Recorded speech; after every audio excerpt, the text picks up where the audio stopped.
Today I'm going to review The Stahls of Barchester. It's a Christmas ghost story that the BBC did. Credited him with second sight. The Stahls of Barchester was screened on the 24th of December in 1971 at 11 o'clock. It was the first of the BBC ghost stories and is based on the 1911 collection by M.R. James. It was produced and directed by Lawrence Gordon Clark, who would do 7 of the 8 BBC ghost stories.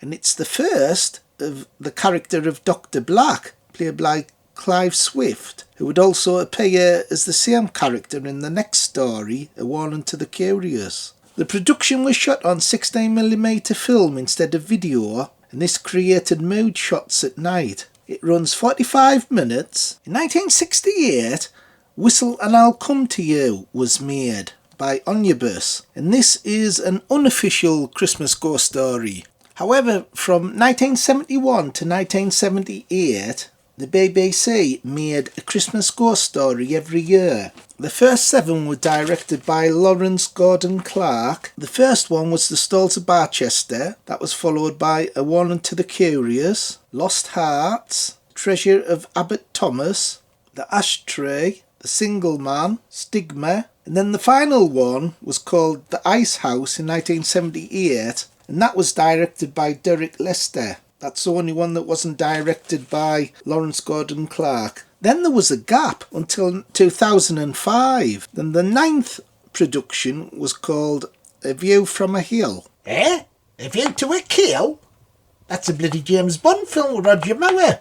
No bones, A View from a Hill, not A View to a Kill. That was followed a year later by number 13. Then there was a gap of 4 years, and then they made a remake of Whistle and I'll Come to You, which had John Hurt in the part. Then there was a gap of 3 years, and in 2013 they made The Tractate Meadows. That was followed in 2018 with The Dead Room, 2019 with Martin's Close, and in 2021 we get The Mezzo Tent. And these last 4 were written by Mark Gatiss. Hopefully I'll review all of these at some point on my channel. So the plot's really interesting. Robert Hardy's the star playing Dr. Haynes, and he's wanting to take over from this Archbishop. He's a really old man, played by Harold Bennett. Hey, Phil, is that old bugger out Are You Being Served? Yes, he was Bones. He was in Are You Being Served. So anyway, Robert Hardy, he polishes the stairs. So this old man falls down them. So he dies so he can take over the cathedral, get promoted. However, there's a ghost in the cathedral that's scaring him. And it's interesting because there's like stalls in the cathedral. There's parts of it made of wood. And that wood was cut down years ago where they used to hang people. So the wood's kind of like cursed. So that's where all the evil forces are coming from, the wood. So Dr. Black's reading these manuscripts. Robert Hardy's character, Dr. Haynes, had wrote down. He's got like a diary. And Dr. Black's reading all these manuscripts, and he's piecing together what happened 50 years ago. The matter began, as far as I'm concerned, in the November of 1932, when I was cataloguing the library of Barchester Cathedral. The beginning of the story is set in the 1930s, and you're going back 50 years. So these ghost stories for Christmas, most of them were directed by the same director, Lawrence Gordon Clark, and he did an amazing job. They're all full of atmosphere, and it's like subtle horror, not the overblown OTT horror that you get these days. The house is too large for a lonely man, and visitors of any kind are too rare. I get an uncomfortable impression when going to my room that there is company of some kind. And with it being shot on film, 60mm film, you get all the darkness and the shadows. Just like a feature film, really, just it runs 45 minutes. And Robert Hardy was quite good in this as well. Usually I find this actor a little bit over the top. He was over the top in Demons of the Mind for Hammer and a few other productions, but in this he's kind of restrained. He did a great job. He's good at expressing figure. Thelma Barlow plays his wife. When she leaves the house, that's when all the supernatural stuff happens. Hey, Phil, that's that bugger Mavis out of Coronation Street. I don't really know. Yes, she was born. She was in Coronation Street. Quite a few highlights in this story. I like the bit where he puts his hand on the wood that's cursed and he says it's in the shape of a skull.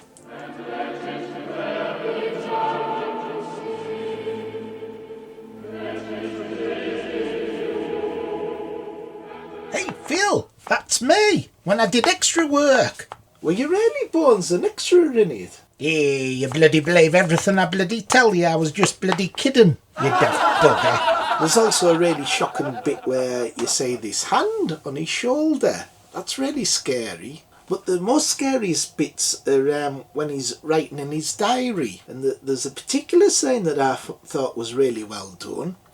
He's in bed and he realises he forgot to pick his watch up. He's that scared of being in the house on his own. He's scared to go out of his bedroom and pick his watch up. He's left it in the study. January the 15th. I had occasion to go downstairs last night for my watch, which I had inadvertently left in my study. I cannot say that I found it easy to leave my bedroom. I must be firm. Like you say, he's fear, and he's constantly saying, I must be firm, because he thinks he's either losing his mind or that there is supernatural beings in this house that he's living in. And the shots of the cathedral are really good as well. I live near a cathedral, Durham Cathedral, and it looks very similar to this. So this was the first Christmas ghost story and they made a brilliant impact, the very first one. Loads of atmosphere, so if you like subtle ghost stories, this is a perfect one to watch. Another good thing about these ghost stories is they're all on a box set. Nearly all of them. There's a couple of the new ones that aren't on this. And all of the stories have extras. So great box set to buy that. Hope you can see it.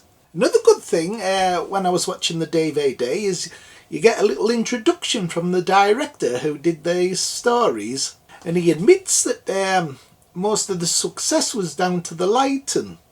Really good moody Leighton. And he's right as well. When you compare these older ghost stories to the newer ones, the older ones do look better. The more moodier, the Leighton, darker. Whereas the ones post 2005, they seem a bit too bright. They're not as dark looking.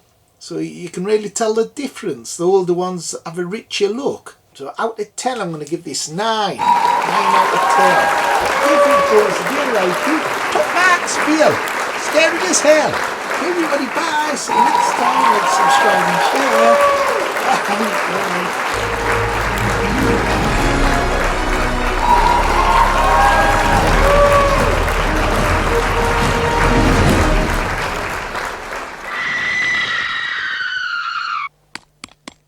They say that poor Miss Pulteney is quite overcome.